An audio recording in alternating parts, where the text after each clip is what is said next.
रियासत में एक मरतबा फिर कोरोना के मामलात में इजाफा होता जा रहा है। बाज़ अफराद डेल्टा शक्ल से भी मुतासिर हैं। कोरोना का इलाज करने वाले बाज़ डॉक्टर्स भी इससे मुतासिर हो गए हैं। कोरोना के मामलात में इजाफा तशवीश का सबब बन गया है। पहली और दूसरी लहर के दौरान डॉक्टर्स और सेहत का अमला कोरोना से मुतासिर नहीं हुआ था, लेकिन तीसरी लहर के दौरान सेहत का अमला भी इससे मुतासिर हो रहा है। हुकूमत ने फ्रंट लाइन वर्कर्स जैसे डॉक्टर्स, जीएचएमसी मुलाजमीन, पुलिस मुलाजमीन के लिए टीके दिए थे। हुकूमत ने 5 करोड़ डोज के निशाने के हसूल पर जश्न मनाया था, लेकिन हकीकत कुछ और ही है।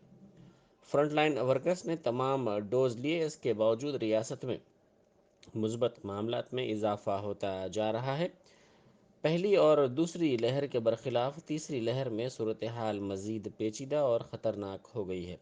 हुकूमत ने कोविड मामलात पर मुकम्मल काबू करने का दावा किया, मगर ऐसा महसूस होता है कि हुकूमत कुछ छुपा रही है।